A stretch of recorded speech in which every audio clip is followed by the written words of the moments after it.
طلبہ طالبات، lecture number 2 رموز اکاف۔ رابطہ یا جسے انگریزی میں کولن کہتے ہیں، اس کی علامت یہ ہے۔ اس کی مثال ہے سچ ہے، رابطہ کی علامت اتفاق میں برکت ہے، فرمان نبی ہے صلی اللہ علیہ وآلہ وسلم، نماز مومن کی معراج ہے۔ کسی عقل مند کا قول ہے، آج کا کام کل پر نہ ڈالو۔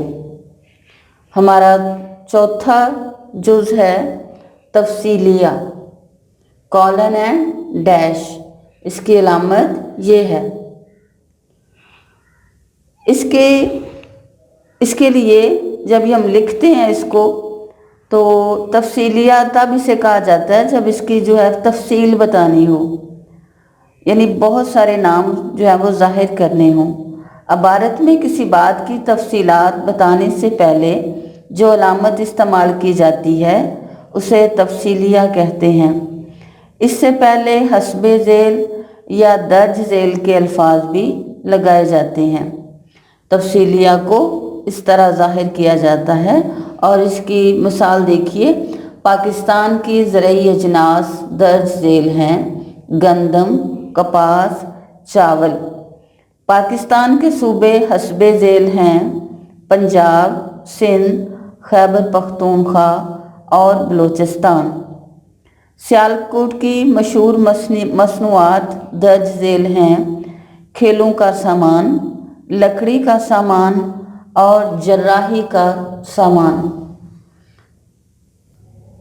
پانچواں پوائنٹ ہے ختمہ، یعنی فل سٹاپ، اس کی علامت ہے یہ۔ مثلا عمیر نے کھانا کھایا، تو عمیر نے کھانا چونکہ کھا لیا اور فقرہ مکمل ہو چکا ہے، تو یہ فل سٹاپ۔ اس کے علاوہ فل سٹاپ ڈگریز کے درمیان یا جب مخفف استعمال کیا گیا ہو تب ان کے درمیان بھی استعمال کیا جاتا ہے، جیسے ایم، اس کے بعد وہ ختمہ، پھر بی ختمہ، بی ختمہ اور ایس، MBBS کا امتحان پاس کر لیا ہے۔ اس کے علاوہ فلاں PhD ہے، تو PhD کے درمیان بھی وہ ختمہ کی مثال، ختمہ وہ لکھا جائے گا۔ ہمارا چھٹا پوائنٹ ہے سوالیہ یا استفہامیہ، یعنی سائن آف انٹیروگیشن، اس کی علامت ہے یہ کوسچن مارک۔ مثال ہے کہ آپ کب تشریف لائیں گے؟ سوالیہ نشان، کمرے میں کون؟ ایک منٹ۔ ہمارا ساتواں جز ہے ندائیہ، ایکسکلیمیشن۔ عبارت میں کسی کو پکارنا یا مخاطب کرنا ہو تو ندائیہ کی علامت لگائی جاتی ہے۔ دکھ یا خوشی کے جذبات کے اظہار کرنا ہو تو پھر فجائیہ کی علامت لگائی جاتی ہے۔ اسی طرح تمنا یا حیرت کا اظہار کرنا ہو تو پھر استجابیہ یہ علامت کہلاتی ہے۔ جیسے کہ عمیر کو آپ مخاطب کر رہے ہیں، عمیر میرے پاس آؤ، تو ندائیہ لگے گا۔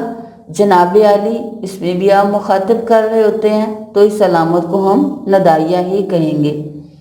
اف، کتنی گرمی ہے، تو اس کے لیے فجائیہ ہے، یہ دکھ کا اظہار کیا جا رہا ہے، یعنی شدید گرمی بہت زیادہ ہے۔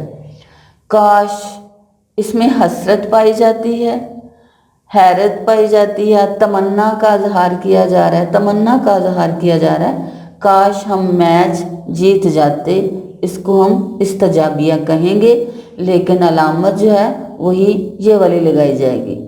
ہمارا آٹھواں پوائنٹ ہے واوین، انورٹڈ کوماز، اور اس کے لیے علامت یہ ہے۔ جیسے کہ قائد اعظم نے فرمایا، انورٹڈ کوماز شروع، کام، کام اور کام، اور پھر انورٹڈ کوماز کے ساتھ اس کو بند کر دیا۔ اسی طرح جیسے میں نے عمیر سے کہا، پھر کوماز، انورٹڈ کوماز ہم یہاں پہ لگائیں گے، کمرے سے میری کتابیں اٹھا لاؤ۔ میں نے شیب سے پوچھا